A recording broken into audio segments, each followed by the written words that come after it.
reframe something, whatever habit you're looking to pick up to be, I get to. That language of gratitude and possibility is so much more effective at helping you take that action that you know is going to be beneficial. So it's the same as I get to go to the gym, I get to go for a walk, I get to journal. It really does make it much more likely that you're going to stick to that impactful. Welcome to Plant Fueled, podcast where health, transformation and purpose come together to inspire a better you. I'm your host Callum Weir, and today I'm honoured to sit down with the dynamic Kate Galli, a vegan fitness coach, the host of the acclaimed Health Overcame podcast, a platform featuring some of the most influential voices in wellness, and the creator of the Plant Positive Journal. Kate's journal isn't just a tool.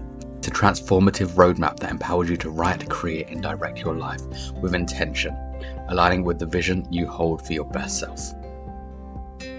Kate's story is one of resilience, reinvention and compassion. From facing the challenges and pushback that comes with living consciously in the fitness industry to navigating and ultimately overcoming her angry vegan phase. She has emerged as a beacon of clarity and inspiration.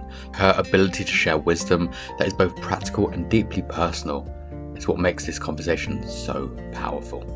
Together, we unpack her 8 steps to self-care, a framework that goes beyond quick fixes and dives into the core of what it really means to thrive emotionally, mentally, and physically. Here's just a glimpse of what we explore. What self-care really means, what it gives, what it takes, and how to strike the balance that's right for you. Practical strategies for protecting your energy and creating boundaries from life's energy vampires. The unique challenges of being a conscious eater in the fitness world and how Kate transformed those challenges into fuel for her mission. How tools like the Plant Positive Journal can help you align your values, focus on what matters and create a life that excites you. Why fulfillment isn't found in perfection, but in progress and presence. This conversation is not just about fitness or lifestyle choices. It's about crafting a life filled with purpose, resilience, and compassion. Kate's story will inspire you to reimagine what's possible, break free from what holds you back, and approach life with a renewed sense of energy and intention. So grab those headphones, settle in, and let this be the starting point for a deeper, more empowered version of yourself. You don't want to miss it. This is Plant Fueled. Let's dive in. Peace and plants. Kate, welcome. Callum, it is my pleasure to be here. Thank you. It's actually quite nice to hear an Australian accent again as well, because after leaving last year, like every time I hear an Aussie accent, it kind of wants to make me draw and go back to Australia. Oh, well, my pleasure. I'm happy to provide that for you. You know, I spent 20 years in New Zealand, so goodness knows what I really sound like. But you're right, I'm Aussie, and if it feels familiar, then grateful to be able to do that for you. Yeah, so I think I left last year when it was still very winter, and in comparison to the years before, I didn't realize how cold Australia could get.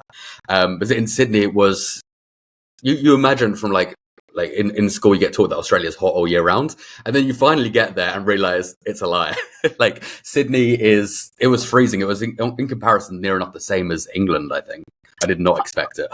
You sure you're not talking about Melbourne there? I found Sydney to be pretty beautiful for 25 years, but I get you. It's not like blazingly hot all of the time. Yeah, no, especially definitely Melbourne. Melbourne is definitely probably one of the colder places I went to, but Sydney, it was on par. It was on par. But I feel like we have a ton to chat about because it's 2025. I feel like there's a giant shift where people are looking to become healthier. People are looking at their mindset and their health differently than years before.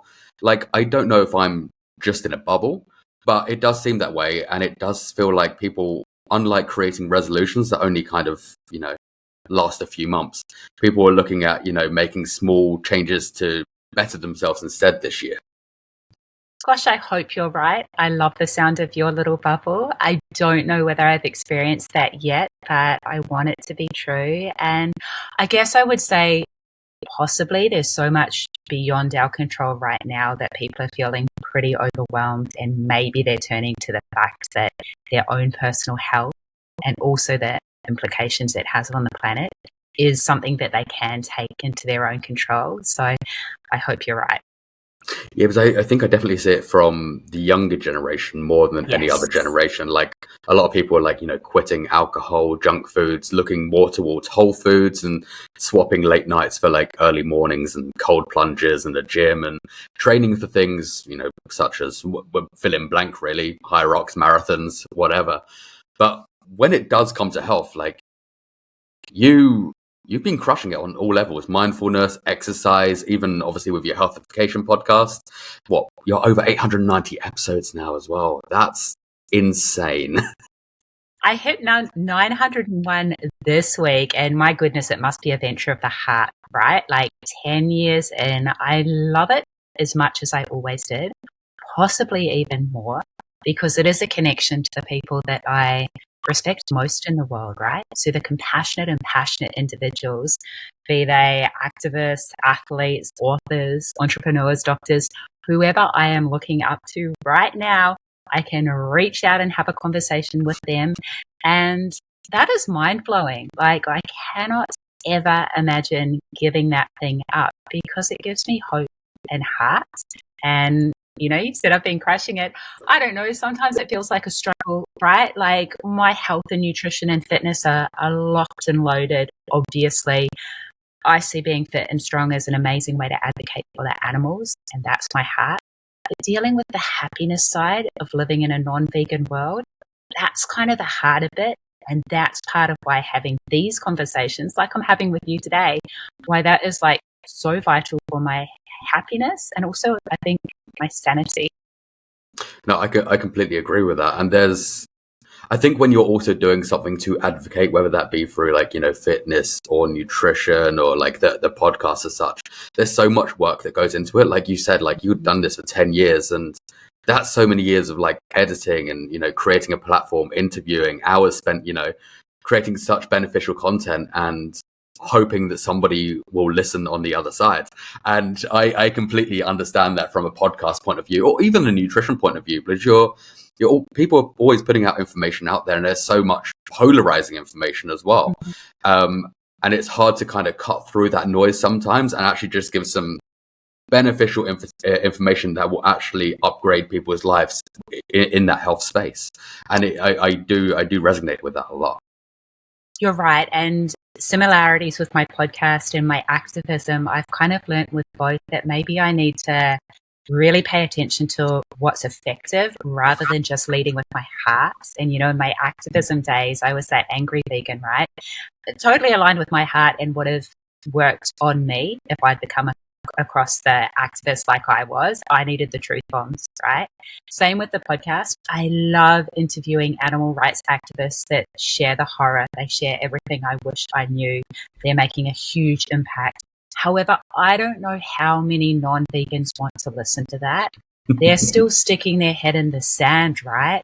And as much as I would love to just be surrounded by vegans in my entire life, and that's my goal for the world, I need to reach the non-vegans. We all do. We need to welcome them on board. And so now I'm thinking the health information, the transformational stories, the hope-giving, uplifting type of info, probably what we want to listen to even more, right? Yeah, that's the thing, because I've been in the same mindset of when I first started. It was very, vegan, like a very vegan narrative. However, if you want to reach more people, that doesn't always help. And especially, as you said, being an angry vegan at the beginning, which I think most of us were, that you are leading from, rightly so. You are leading from the heart more than kind of like meeting people where they are. And that's, I think, the main thing that we need to do is meet people where they are on their journey, because not everybody's going to be in the same place that we are or have been, or may not have the same circumstances that have led us to that decision. And it's kind of finding a way in with the best narrative that doesn't overly kind of throw out the anger, throw out the sadness, throw out the emotion, throw out all those kind of things that we feel or felt when we first kind of, got drawn into that lifestyle. Absolutely. It took me a while to recognize that, I guess, compromise isn't the word I want to choose. However, lowering my standards and expectations for the people I love, that's not letting down the animals or the planets, even though it felt like it was to not always be flying the aggressive vegan flag. It felt like I was letting down the animals, right? However, finding what works best for most people, as you said, meeting them where they are, recognizing that we all have our different map of the world, right? That's an NLP, neuro-linguistic programming presupposition that we grow up with different beliefs and goals and experiences and priorities, and more so what we make all of those things mean in our minds.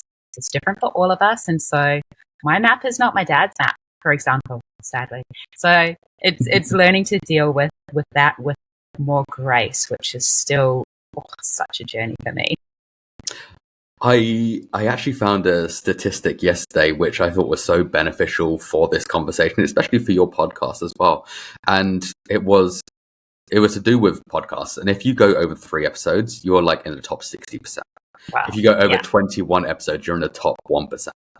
And I tried finding out what it was if you go over 900. And like that's 10 years worth of work, and that's definitely like the 0.1%. So that's incredible. And I think you're not meant to have favorites, like you're not meant to have favorites of a kid. But is there any that really kind of stand out to you? Those standout episodes that, like, if somebody was to jump on the healthification podcast, they're like, these are 3 of the top episodes that really stand out to me. That would be the gateway drug as such into your podcast affair. I've probably got around 50 close favorites, but the ones that jump out first, probably Dr. Melanie Joy was one of the first people that I just had. I was like, I can't even believe it when she said yes, early days. And it means even more that my dear mum and dad listened to that episode and declared themselves vegan allies after listening to that episode. So in the way that my message didn't resonate with them back then, as a Harvard-trained social psychologist, so much more articulate than I will ever be, her message did resonate. And so that was amazing. In terms of transforming me personally during the conversation, Chef Bette Davis was probably the first one that started to speak to the power of love over hate. And, that has very much aligned with and been timing I'm so grateful for with my own journey of focusing more on love than anger and hate. And I could feel how powerful that was during the conversation, and I could just feel her beautiful energy the whole way through the conversation. If I had to pick, maybe Ingrid Newkirk from Peter, getting to speak to her, getting to speak to such a strong, powerful woman who is so driven into her 70s, who cops all the flack that she cops. Mad respect for that lady and for the whole entire team. I've interviewed quite a few people from Peter now. I could go on and on, but let's leave it at those 3. Yeah, I do. I've looked into Ingrid a few times, and like the amount of like hate she gets for just being compassionate, but also takes it on the chin as well. Like such a trooper for it. She is. 100%. So before we dive in, who is Kate Galli? Oh, there's a hard one. Where do I start with that? I was that typical animal-loving little girl who loved animals and ate animals until I became an ethical vegetarian at 16. And I'm mortified that it would take me a further 23 years to learn. And by that time, I was a personal trainer, and I advocated for a high-protein, low-carbohydrate vegetarian way of eating. I would have been, 39 by the time I became vegan after watching the documentary Cowspiracy. So to get back to your question, the things that are most important to me now, other than having the most positive impact possible in creating a vegan world, and that's what I'm working for. Like no compromise on that. That is the end goal for me. However, I guess the things that really drive me are the clarity in that vision, right? And leading a life that's aligned with my values and beliefs. And obviously the vegan lifestyle is at the very top of that. However, more and more I'm learning about, as I mentioned, being effective and maybe having some fun along the way, right? Trying to enjoy the journey, because again, I want to welcome people on board, and we can't be that angry vegan, and we can't be that working always vegan either. So I guess that's a little bit of who I am right now. Yeah, having an effective strategy, as you just mentioned, is so beneficial, because I think it's one of those things where like we can go at it from such a angry emotional point of view, but like, and working as much as you can to try and get a message across, but taking a step back and looking back at yourself and being like, is this the most effective way possible to kind of try move that kind of like the journey forward for yourself and for other people. So when you were on a low carb, high protein vegetarian diet, was that just very much kind of like eggs? I can't really remember what it was like to be vegetarian. It's been so long. How long ago was it for you? How long ago were you veg? Probably about 8-9 years. Oh, same as me. Yeah, around that. 9 years now. now. Maybe a bit less. Yeah. So I was part of a gym franchise, which, I eventually bought into, which was one of the worst decisions of my life. Learned a lot though. And they were very much on super high protein, super low carbohydrate. We'd calculate nutritional strategies for clients with like 22 grams of carbohydrates, 140 grams of protein, and 8 grams of fat. Just ridiculous. But, and it would be calculated on their specific goal and body type and such. Ridiculous. So to make that sort of thing work for me as a then 29-year-old when I started with that gym, I got to the point where I was eating 21 free-range organic egg whites a day. Like, horrific. Heaps of protein powder, heaps of egg whites, couple of whole eggs, cottage cheese, ricotta. People think a vegan diet is restrictive. Like, that was just zero food joy. I thought I had joy at the time, but horrific looking back on it. Not the least balanced. I feel like when you do look at the typical, especially if you look into like, the fitness community of like, bodybuilders or like, gym bro science, it is very much like, having this many eggs a day, having, this much whey, this like protein powder, all this. And like, it's so restrictive because you're very much, rice, broccoli, maybe chicken, eggs, and there's not really much else going on. So like we're expanding the palette while, going or eating a more plant-based diet and creating so much more variety that still gives such a tremendous impact on our bodies, because unlike that, we have like filling our bodies with so many more nutrients and vitamins and minerals, which we wouldn't have been getting in the first place. 100%. And also, I'll say my approach to nutrition back then was so fear-based, right? I was fearful of carbohydrates. Bananas were bad. Potatoes were a treat. Bread was a massive treat. I had all this fear. I was also fearful of fat, so or like none of the nuts and seeds that I eat now. Like, to think that fruit might be a treat, that's absolutely ridiculous. I also went through a vegetarian fearful of soy phase. My goodness, ridiculous. I believed the propaganda, that it was going to make my hips and thighs fat. And thank goodness I've gotten over that rubbish now. So again, it was unfun. It was fear-based. And you mentioned the stereotypical like gym bro bodybuilder, right? It's funny because when I first turned vegan, I had a boyfriend who wasn't vegan or vegetarian and was very much into bodybuilding. And when we ate together, and he'd eat my food that I prepared from my vegan food, but the amount of time and energy and effort and restriction he needed to put into his food because he competed was a whole different ballpark to me, right? I was pretty chill. I'm like, as long as an animal didn't die, I'm good, Yeah.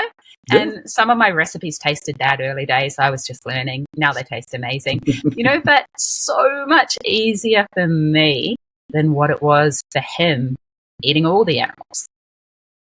Yeah, but that's the thing. It is very much like once you restrict yourself to what, like, realistically, 4 or 5 animals. It does vary from other countries. Like I know in Australia, there's a lot of like kangaroo and things like that are then eaten as well. But like it's really restricted to about 6 or 7 different animals. You're not really kind of going out and exploring variety. It's very much those same over and over again. So it is very restrictive, and obviously there's so much that goes into it as well.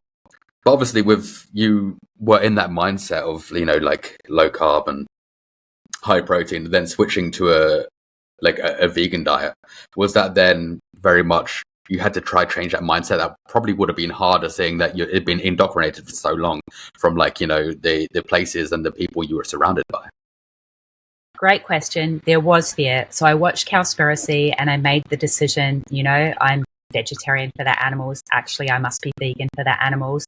I basically thought it's about more than my vanity. By that point in time, I'd probably sculpted a body in the gym over almost 2 decades that I felt confident in, right? And I just said, if I gain a little fat, lose a little muscle, lose a little strength, it's not about my body and the way that it looks. Yet also, I was aware that the gym bros in the gym that I worked out of, right, the other personal trainers, and all my clients, once I boldly rocked into the gym and announced, I'm going vegan, they would all be watching me to see how it worked, right? So there was pressure. I didn't want to let the team down. And one of the trainers said to me, well, goodbye lean muscle mass. And I thought he might have been right. Obviously, he was wrong, but I made it harder than I needed to. I got super strategic with all the micronutrients that you might need, and I hit them in every single meal. I was adding spirulina to everything. It was disgusting. My meals were gross and too much work early days. But I did start to hunt down those vegans online, and they are there and they share everything they eat. And I'd hunt down the vegan athletes and bodybuilders with smoking hot bodies, and I'd see that they ate soy and they ate fruit and they ate legumes and all those things that I used to be scared of. And so bit by bit, I started upgrading my food and including more carbohydrates and fats and such. And, nothing changed. The body stayed exactly how I wanted it to. I just got a much more diverse and delicious range of food. I think, as you mentioned, it was obviously soy. And it's still such a big topic even in the vegan community. Vegans are still scared of soy because there's still that misinformation that goes around. Like, hey, we're going to go get grow man boobs, or you're going to have higher estrogen, or all these different, all these different myths that you get come from all angles. And I think it's so detrimental as well, because I was like that at first as well. I was like, oh, soy. Is this was obviously that narrative of the whole man boobs? You're like, oh, I want to grow pecs, I don't want to grow boobs. Yeah.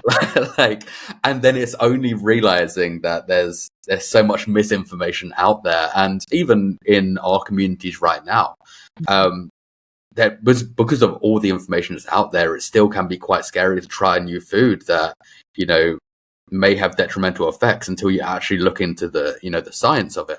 But then you get these 30-second reels online that people are like, hey, this is going to do this, and people take that as fact and truth. And realistically, you're watching a 30-second video and taking all your information instead of looking at let's say a study or the science. People are just taking that as hardcore truth. 100%. That soy propaganda was started by a dairy company, Freston something or other. It was consciously started because soy was a threat to their income, basically. The research is out there. And, as I said, bit by bit, you find the models that have the body you want, right? The athletes, and you see what they eat, and gradually you try some of it yourself. And, you could go the alternate route, as suggested to me by Dr. Neil Barnard, where you could go as a man, you could go up to that man on the beach with huge man boobs and ask him how much soy he eats. I bet you that gent doesn't eat any soy. He's eating all the burgers and drinking all the milk. And that's the estrogen floating around in his system giving him man boobs. It's not the soy. Yeah. And that's the thing. I think people don't realize that obviously the amount of milk and dairy that people eat is packed full of estrogen. However, it's the reversal. And as you said, a lot of the people I don't think realize, or kind of especially they don't have that kind of thought process in their head that, hey, if we look at it from a different point of view, a different perspective, a different, way of thinking, that we realize that the people that are consuming the dairy have the man boobs. That's not always the case, but like the unhealthier ones. And yeah, I think it's just this strict narrative that's being, it's still being pushed to this day, and there's still a lot of narratives that are being pushed in our communities that aren't exactly true. So some of the narratives may have a tiny bit of like truth behind them, but unless you implement it in a strategic way, then there's no real downside to it. So, and that's why the filter that I always come back to is like, because health can get really, really confusing, right? And you, as you said, there can be a tiny degree of truth. Like, I don't know whether 100% whole food vegan or 98% whole food vegan and 2% animal products. I actually don't know which one's better. I know, 98% upwards of what we consume should be plant-based, but on the health one, I've got a little bit of confusion there. So instead of just the health filter, I also throw over the ethical and compassionate filter of the animals and then also the environment, right? And once I throw over that ethical filter, definitely it's 100% plants, 100% for sure. I have absolute clarity on that. And I think that's why, even though I want someone to become plant-based for whatever reason most resonates with them, I think when we adopt the lifestyle first because of our health, and that doesn't ever evolve and change and our hearts don't open more to the plights of the animals, I think we make it harder for ourselves to stick with it long term, because we've kind of got this little get out of jail card of the confusion that, industries throwing out there, marketing, mainstream media, governments, all of this. It's hardest to stick with it long term. Yeah, and as you said, you're like not knowing which ones are 100% better. Obviously, with the ethical standpoint, it's 100% plants. However, if somebody is, making that huge effort and it is very much at 2%, animal product, and the rest is completely plant centered, then that's not a complete issue for me. Well, it is an ethical issue, yes, but if you're looking for the health, it's still 100% better than what the dietary guidelines that they had beforehand were. They're a lot better. Absolutely. And I want 8 billion imperfect vegans rather than 8 million perfect vegans, right? I want the whole world to be trying their best and not getting it perfect all the time. That is much better long term than everyone trying to be perfect and giving up because we raised the bar too high. Our expectations were unrealistic. Yeah. And I think it's very much progress over perfection. With that, because there's always going to be times when somebody may accidentally consume an animal product because on the back of a packaging it's very much it's under a different name and nobody knows what it is, and you shouldn't beat yourself up about that because you've been misinformed by a word that you don't know what it is. Obviously we look on the back and you're like, yeah, milk, eggs, honey, etc., but when there's things like ambergris and things like that, you're kind of I don't know what that is, and most people don't. It's only relatively new wording that I've discovered myself, and it is very much not being perfect, but it's having that progress there to at least enhance your life. Absolutely, for sure.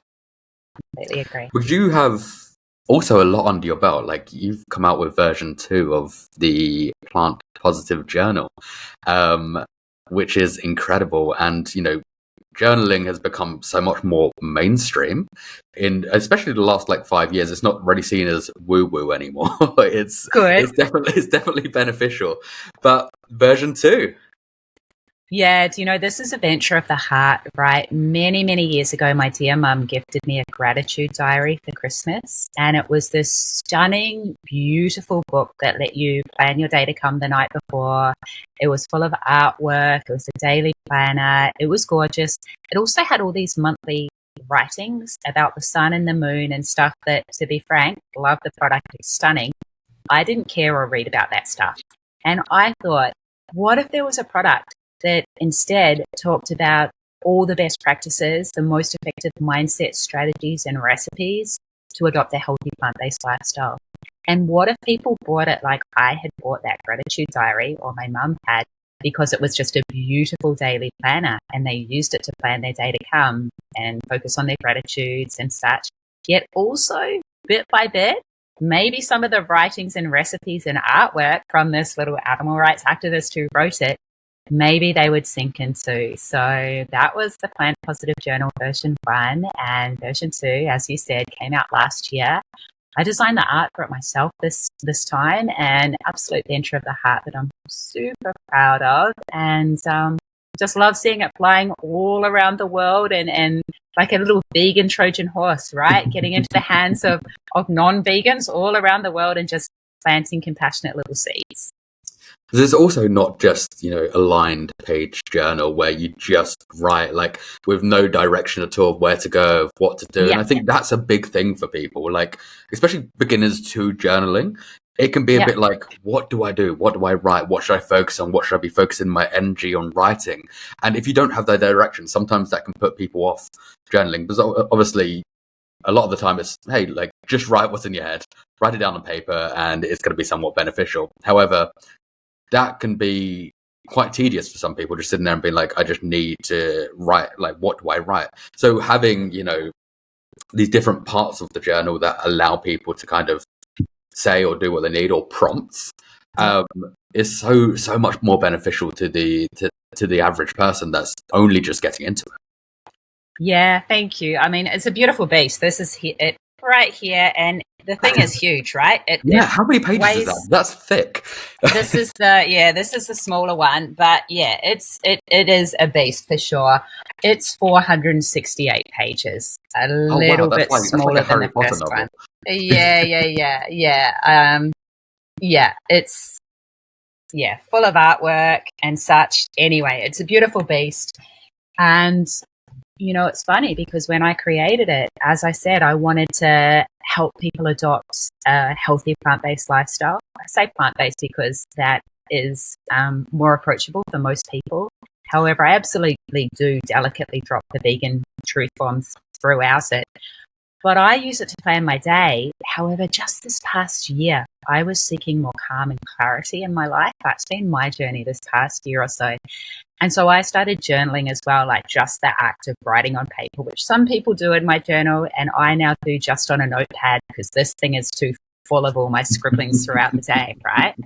And so I'd be journaling, starting with 2 words, calm and clarity, and writing for a couple of pages and thinking, how do I find calm and clarity in my life? And strangely, cut to the chase, the journaling was the way I found it, right? Just by journaling every single day, getting that crazy stuff in my head out onto paper, get amazing ideas.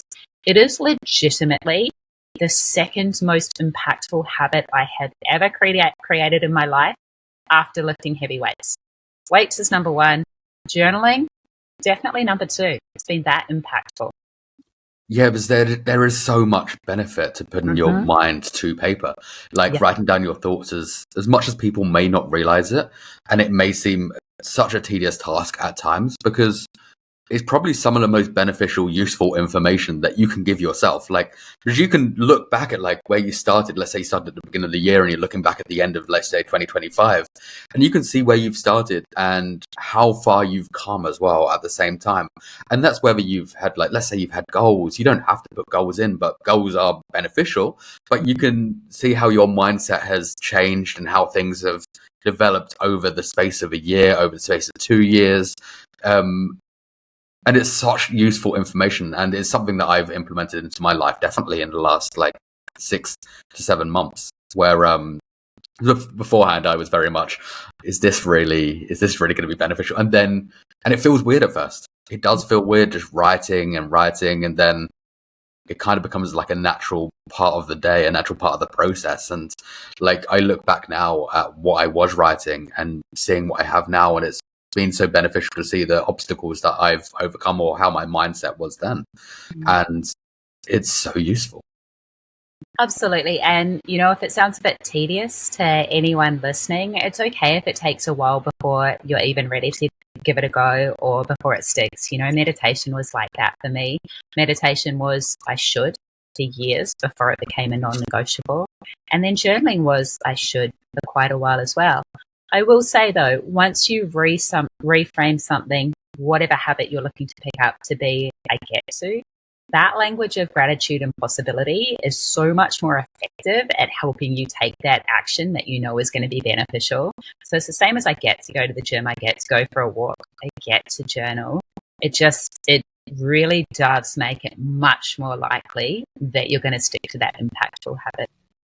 Absolutely. And I think as well, like venting your anger out on a page as well is so, especially for new vegans as well, it's probably the most beneficial because we have a lot of pent up anger, emotion, and like writing on paper can feel like such a release instead of releasing it to people that may not want to hear it and kind of, creating a wall between you and somebody that may not see the same view or opinion as you.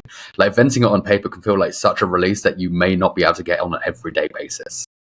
So, that's a really good point, and it makes me think. I'm coaching a guy at the moment in the US who wants to be full 100% vegan, and not all of his family are supportive. And we were doing, it involves the coaching program and involves some Zoom calls. And he said to me, and this broke my heart, he's like, I've just realized that like you're the first vegan I've had this sort of a proper deep conversation with. I've had the odd passing hello at an event with a vegan.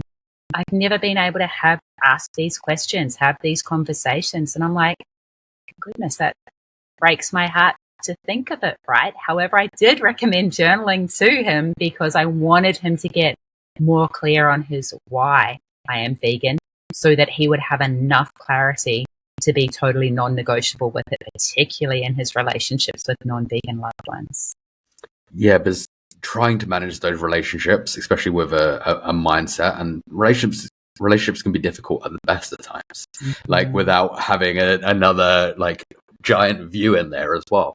And unless you have learned to kind of like regulate your emotions, and whether that be speaking to other people that have done it or you're on a journey with somebody, sometimes you can't have those deep conversations that are actually going to be such a release. So, having tools there just to kind of break down exactly how you feel and create a more beneficial, like calm mindset for yourself is then you're able to advocate hopefully more effectively as well, like when you do want to speak, because you've released that pent up anger, and maybe you can then effectively go out into the world, and like when people do challenge it, you can then look back from a outside point of view being like, breathe, let's go in with like an open mindset and just kind of not go out there spitting facts and all this, just kind of like having a one-on-one conversation with somebody that's actually could be beneficial and planting a seed for somebody that they may not have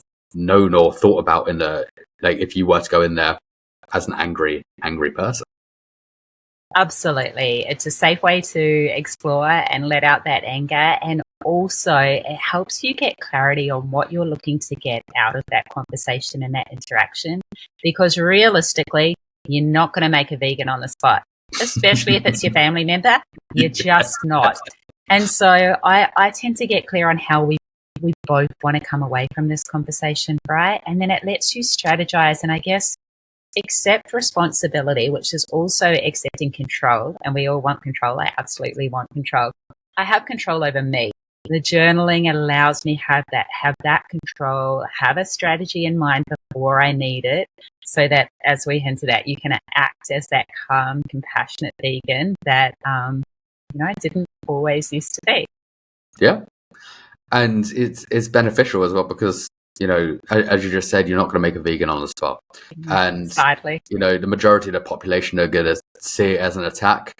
They're going to see it, and I would love to see the entire population go vegan, or at least majority plant-based. But realistically, I know that sort of change probably in my lifetime is not going to happen. We're going to move forward towards it, but the more effective we can, we can be, and the better conversations that we can have. Like it moves that situation forward. It moves that progress forward.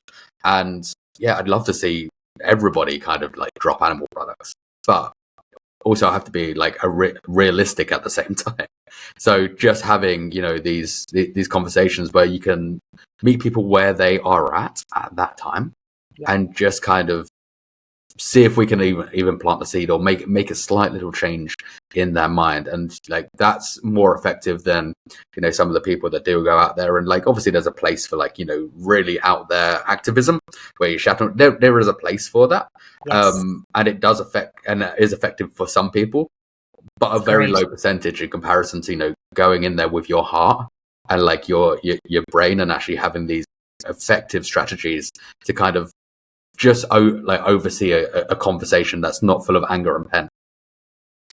I think a few things. I think that really extreme activism, mad respect to all those activists, I think a huge part of the value in it is it helps those of us that aren't that, like, I'm just so grateful for that. I'm like, thank goodness you're doing it. It's the same as the like ex-vegan hate videos that get put out.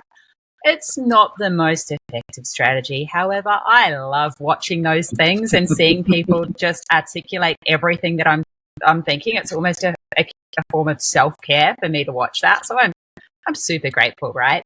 And I completely agree with everything you said. Yeah, so there's something about it. So someone's doing the work for us, and yes. like we don't have to worry about it. We can keep doing what we're doing and effectively advocating in the way that we can, and somebody else can go out there and scream on the streets. And I'm like, that's fine. Like I don't want to do that, because I think for mental health wise, I don't think it would be great for me to go on the street and be like, or most people go on there and then like go out with an attack and then have the attack back. I don't know what that does for the person's mindset, but like for them doing it, great. Me, I don't think I could personally go out there and have these conversations that are angry and like where there's so much fire from either side. I think you need to. I've been pondering this. I think those activists basically need to live in a vegan bubble where they jump out and they do their angry activism. And again, I'm grateful for it. And then they get like enveloped back into the safety of their vegan bubble. Whereas and I want to live in a bubble, but I don't. Those of us who are surrounded by non-vegans, we even share meals, we work with non-vegans, we have to learn a way to communicate with more compassion, because we've decided we want to maintain these relationships, right? And we know that there's not going to be a vegan world tomorrow. I'm delusionally optimistic. I think it'll happen within our lifetime, unrealistic likely. However, it's not going to happen tomorrow, and we need to maintain the relationships and our mental health living with non-vegans on our way to that vegan world. And I think it's really looking at self-care for ourselves as well. Mm-hmm. That is really, really beneficial. And I know that you do have a little 8-step guide to self-care, which I think is going to be beneficial to so many people as well, because that's one thing that a lot of people do lack, is that self-care and self-love. And how do we implement and create better care routines for ourselves? So important for vegans, for everyone. And I do love an acronym. So it's a fun little self-care acronym. And like with most things you focus on, you do it because it's something that you used to struggle with. And that probably came about in the business from hell, where I just had zero quality of life or freedom. And so self-care starts with your self-talk. That's the S. Obviously, you are the person that you get to spend 24/7 with. Your unconscious mind is always listening to everything you say. So it is well worth putting the time to make sure your self-talk is as supportive as it possibly could be. E is one of my favorites. E is the elicit your values and use them as a filter for your daily decision making. So your values are those emotional states you naturally seek out. No right or wrong. You do have to be truthful though. Mine are freedom and integrity. And so it's a form of self-care to say yes to the things that align with freedom and integrity, and to say no to the things that don't, right? Again, that makes being vegan really, really easy, because it would have would be a complete lack of integrity, my number 2 value, if I just said yes to some animal product because it was convenient.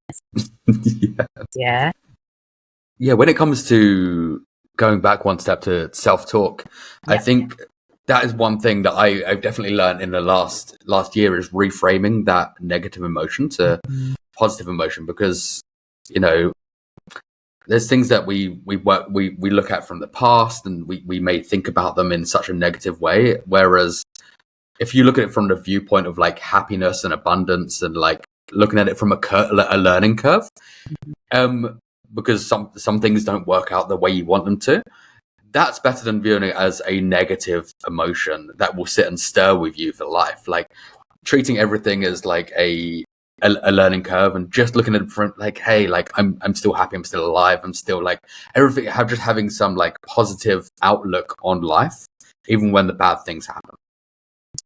Absolutely. And whenever you're reframing anything, to our listeners, it might sound manufactured or fake to begin with.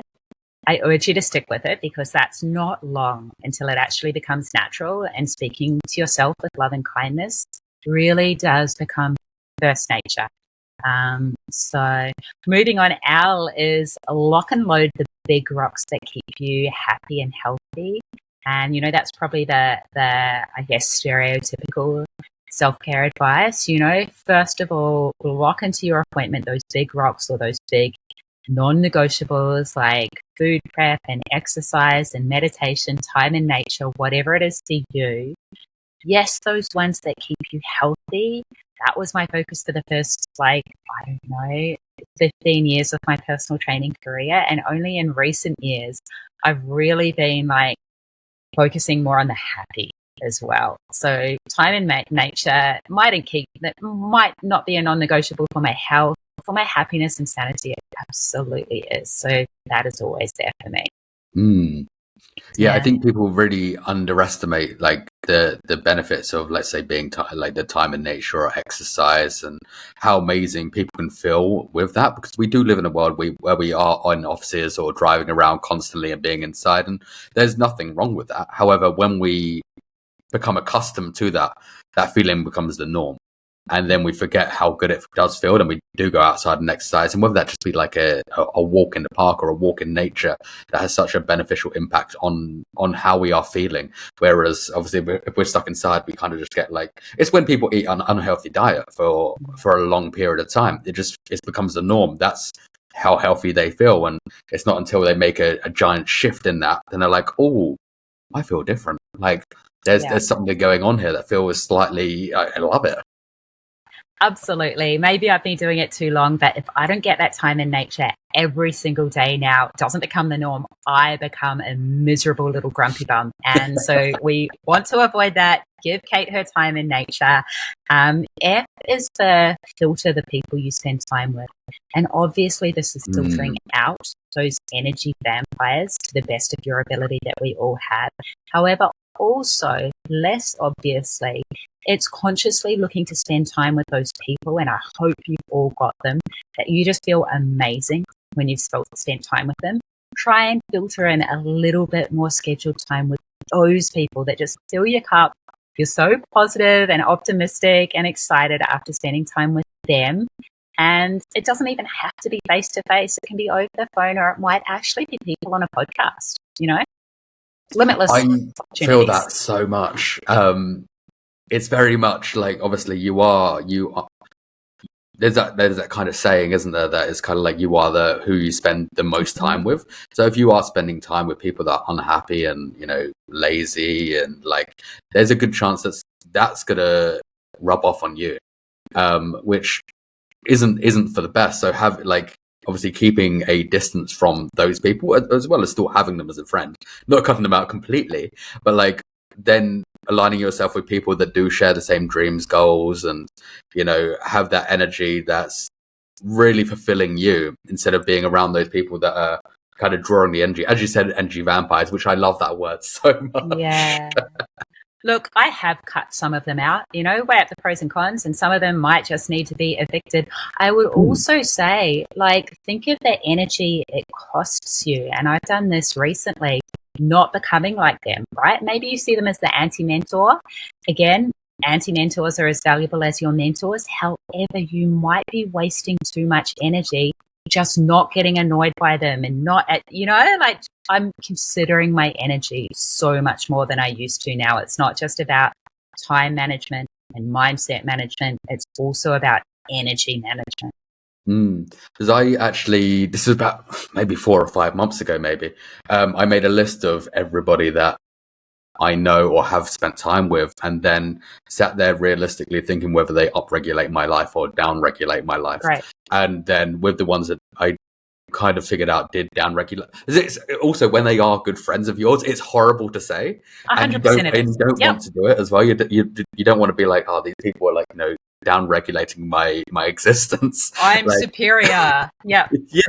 But you feel like there's a kind of superiority complex about yourself.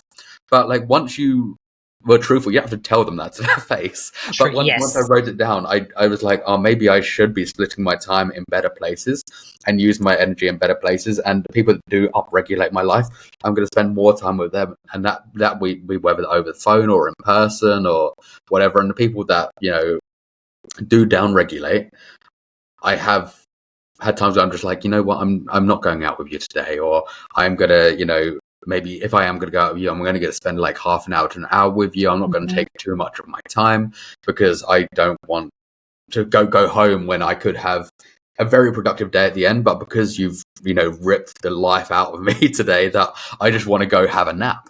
And I think it's very much there has been that. And I made a list of everybody that I knew around where I was spending time with, and had to kind of be a bit ruthless, I guess, without actually, telling it to their face, being like, hey, you're shit. I love that. That's a great exercise. Good on you.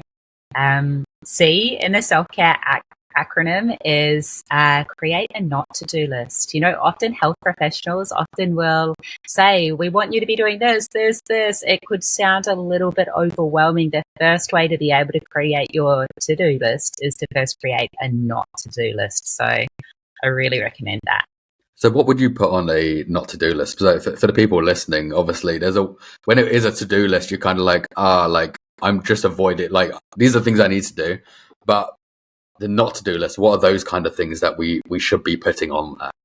Yeah, look at the things that suck your time and energy and are low value and you resent, and how you feel after doing those things. And my recent addition has just been really strict with social media and email in bed. Embarrassing to admit that I go through phases of letting that rubbish creep into my bed, and evicted now. No more, because there's zero value. Those emails are always going to be there in the morning. So I've got firm boundaries surrounding when I check things. No mindless scrolling, and equally no mindless email checking. That is probably top of my not to-do list. And then I'm also always really firm with my Sundays. My main goal Sunday is to start the week like fresh and re-energized and excited for the week to come. And so I really don't say yes to things work-related or even social-related that I'm not super excited by. Something has to feel like me time for me to do it on a Sunday. When looking back at as you just said, like, your phone or your emails and stuff in bed, I also go through phases of that where I'm like, nothing's going to be open. We're not going to, like, after 6 o'clock, the phone's not going to be, it's not going to be touched. And then there'll be like a day where I'm like, I do need to check something. And that thing's normally quite important. And then opening that one important thing will just unfold the whole thing. And I'm like, oh, shit, like it's happened, like, and the next thing you were scrolling, you're like, like, it's just I think it's having that access to all that information, and knowing that, especially if you're on your phone, if you close down the email, then you've got all these apps there and they're like kind of like shining at you, like, or I could just quickly have 1 minute on there, 1 minute turns into like an hour, and then you're completely out of sync. And as you said, those things are going to be there the next day. they're going to be there 2 days later. And 100%. I don't think anything's overly that important at 7 o'clock at night. No, it's absolutely not. And it's definitely not at 1 a.m., like never. It's funny, for the past year, I've been saying I need to re-implement this self-care strategy. I've re-implemented it and I love it. A is for a 24-hour digital detox. I do that every week now. So you pick the time that suits your schedule. Mine's usually around 12 p.m. Saturday to 12 p.m. Sunday. No email, no social media. You can text your friends, that's fine. You could even listen to a podcast, but none of that like computer or email or phone, mindless type jazz for a full 24 hours. And it is so freeing. Like, I can't believe I felt trapped by my own device, but just the freedom in knowing that you are just out of the office, you know, because now work's 24/7 and it doesn't have to be. That's a boundary we can set. And I love it. It's fantastic. So obviously no social media for like the 24 hours or longer if you can. Yeah. Where does a podcast fit into that though? Because we are on an app. We are on an app. So opening Spotify, Apple can be seen as like obviously social media. However, I do think podcasts can be beneficial to people. I think it's what it costs you. I see listening to a podcast, not searching for the next podcast, but say I've got my little routine of the ones that I listen to as I go for a walk on a Sunday morning. If they're just there, and you can, even if you want to really play by the rules, like download them before your digital detox starts. For me, it's more about the mindless scrolling and checking. That's what I want to eliminate for 24 whole hours and just not be on, because I kind of felt like I'm super disciplined in my work time, right? I never do anything mindless when I'm meant to be working. However, I was letting all this mindless stuff switch into my off time, right? So it was like I was always on when I wasn't working. So I wasn't doing mindless when I was working, but the time I was meant to just be relaxing or standing in line at the post office or whatever, waiting for a client, that's when all this mindless stuff would just creep in. And that's actually exhausting. And again, it's not a good use of your energy. And so I think the listeners, I think we need to pick our own boundaries and standards and think best case scenario, like what's going to help me feel the best during and when I come out of this 24-hour digital detox. And those are the standards you set for yourself. And, you know, you can refine them. Yeah, I do think that there's these are some things that I do need to kind of implement into my own life, because I'm a sucker for, you know, having my phone on me, and, you know, like especially that like a lot of like my business is online, so it's kind of like always checking that everything's running smoothly, or, you know, making sure I haven't got any messages, whereas, you know, nothing realistically has happened in that time, like nothing that's going to be of like giant memento value. And I feel like, yeah, I'm a sucker for it. I do download my podcasts, and very much just kind of go out and about, and like normally turn on my phone onto airplane mode when I am, so I can't be distracted. But yeah, I am a sucker for, you know, still being having a detox even for 24 hours seems so beneficial. It's amazing. Can't recommend it enough. It's amazing. I'm so sold on it. Number 7 is one of my favorites, especially for vegans, and R is realistic expectations for yourself and the people you love. So sometimes I used to treat my body like a machine, right? I care so much about what I do. I know so many vegans do. And I just thrash my body, and I worry for all the other activists that do. And sometimes we just need to lower the bar to raise our chance of success and our happiness and health for ourselves and also for our loved ones, right? We've touched on conflict in relationships, and so much of it comes from they meet us where we're at, right? We have our angry, disappointed, judgy energy. Even if we're disciplined to not let those words slip out anymore, they can feel it. It's emanating off me as I count the number of bodies on someone's plate, you know? So we've got to lower the bar for them to raise their chance of success and to raise our chance of maintaining a loving relationship with them. So that one's important. I couldn't agree more with that. Yeah, because the thing is, like, having those expectations. Like, for instance, my dad, and I know he hates it every time I bring him up in a podcast, and I do it. Does he way listen to too your much. podcast? Does he listen? He once in a while he will, when I moan at him for never being, supportive enough to listen. You're ahead of me. Well done. Is I make him feel bad, and then he goes through a thing of like listens to like 10 episodes in a day. Once I made him feel bad about it. Amazing. However, it's one of those things, like, I have to have the expectation now that, I know he's not going to go vegan. We had some progress when he watched Game Changers years ago, and he changed his diet. Oh my goodness. He did. I had it on. I was doing some kind of like research for something, and I had that on, and he was in the background, and he was just watching it and taking in information, and he did change his diet for a few weeks. He then went more plant-based, and I think old habits kind of protrude and come back in, and it's very much bacon, eggs, whatever, again. But there was a bit of progress at one point, and I know realistically that we're never going to see eye to eye, and we're not going to, he's not going to go on a fully plant-based diet, and it's having those expectations for like, hey, like, I know it's not going to happen, but I've seen change, and I know things can happen. Mm-hmm. And it's being there and having kind of like, those expectations and the values of just kind of, hey, like, I just need to see you as you are, still love you as you are, as much as we're not going to, always see eye to eye. That's the really hard lesson, because I learned when I had high expectations that weren't being met, it would impact my level of love and respect. And I don't want to love my dad less and respect him less than I was. And that's really hard. So again, as you said, it's focusing on the love, it's focusing on what you do have in common. And, it's a constant journey, and there are struggles 3 times. Yeah. But yeah, it's important.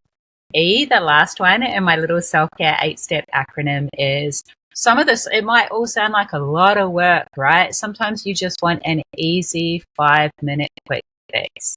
And that might be a phone call to a friend. It might be 5 minutes in the sun, a walk around the block, playing with your companion animal, whatever it is, something that feels like self-care, self-love, whatever resonates with you, that doesn't cost money, it's not bad food, and it's just something easy that you can turn to, and it helps you feel good.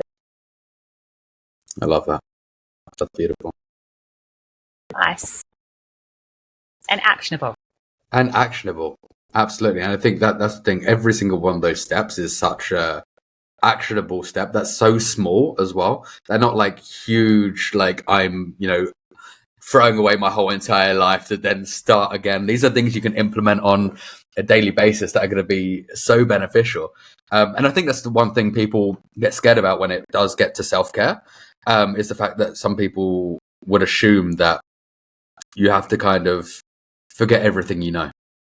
Yeah. And you now have to start implementing a whole entire new life and unlearn everything you've learned, which isn't the case. You just need to add more into it, like these tiny little steps that may be like 5 minutes every day, or whether that be avoiding people that drain your energy, and all those things are tiny little steps that can like progressively upregulate your life.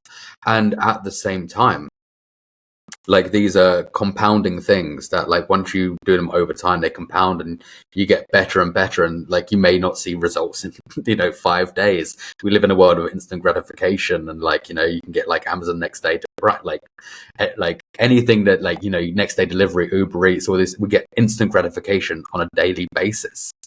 And something that may take time and take effort may seem not the greatest, but once it's compounded over time, you're going to see such tremendous benefit to it. I love that you mentioned the compounding impacts, because I was going to go there. Maybe it seems a little bit overwhelming right now, but you start with the step that resonates best with you, right? And then, as you said, whether it's the keystone habits, whatever it may be, these habits that they're creating, they have that compounding impact, and they all become so much easier together, like this virtuous cycle that we want to be in, rather than this vicious cycle that perhaps we were stuck in in the past. So I love that you brought that up. Yeah, so I think that's one thing that I've seen over time. Because years ago, I just want everything now. And It'd I think still that's be good, right? We just know that's not how it works. Yeah, exactly. And I think with that, like, because especially when it comes to, like, especially health and like nutrition and things like that, like, or fitness, it's not an overnight success as much as we wish it could be. And this is why I think people fall for fad diets and that, like these like detox like cleanses and things like that, is the fact that like they want to see like instant gratification, which when you want long-term health outcomes, that's not how it works. Like, that's why they're called long-term health outcomes. Like, you're just compounding a process over time that will have benefits. So let's say somebody wanted a six-pack, for instance, or like to become more muscular or healthy, like that takes years. That's not like a few weeks, and nothing is going to give you that in a few weeks. Yeah. And it goes back to expectations. Really, it's very much like you need to lower expectations to realize that this is something that is going to take time. This is something that's going to bring you value, but it's not going to be easy. Yeah, absolutely. Unsexy to hear, but the truth. Yeah, absolutely. But before we do round this off, because this has been so beneficial and loved every second of it, and I feel like we could talk forever. However, where can, like, if people want to really get in contact with you and find out more about you, or get your plant journal, where can people find you? Thank you for asking, and I've loved this conversation as well. The main website, strongbodygreenplanet.com, is the best place to connect with me. Links to social, links to the Plant Positive Journal, which I post internationally, and also there's an editable PDF for you to avoid pesky postage. It links to the Healthification podcast. That's across most platforms. So strongbodygreenplanet.com is the best place. Amazing. And obviously, as both us being podcasters, absolutely well done for smashing over 900 episodes. It's insanity. And the guest list that you have blows my mind. It's mind blowing. There's some guests on there I'm like, wow, like these are people I want. Like I think as well, it's, as you say, it's compounding. Like, you compound it like over time to 900, and you've got some of the best guests in their respective fields. So, part of it too, which someone else pointed out to me, is having that many conversations with such a diverse range of vegans and animal rights activists and doctors. I feel like it gives me a really good overview, and it's really helped inform the type of vegan I want to be, because even though I only interview people I respect, right? But I also get to see who I feel is living more of the life and having more of that impact, and also having more of the joy that I want in my life. So I'm learning off these people and their approach, and how lucky is that? It's amazing. That's really weird, because the other day I had that exact conversation with somebody, is the fact that, like, I'm still on a learning process. Like, every day is a learning curve for me. Like, I will have people come on that I'm always learning from. There's always new things to learn, like, because we can only know so much, and then you have an expert on a field, on something in a field, and something completely different. Yeah. And I come out of that and I've learned so much more. Yeah. And you're getting more and more knowledge on a daily basis, which is absolutely beautiful to have. And it's such a thing to be so grateful for, is the fact that I am able to have these conversations as well as you, where, like, you're constantly upgrading your thoughts, your knowledge, and like how we live our lives. Yeah, like highlight of my week every single week. So yeah, absolutely. Amazing. Thank you so much for being here, Kate. It's been beautiful, and I'm so grateful for you. Callum, I loved it. As I said, thank you for your open and honest questions, and just such a comfortable, easy conversation. I have loved this conversation, and I'm grateful for everything that you do. So thank you. Thank you.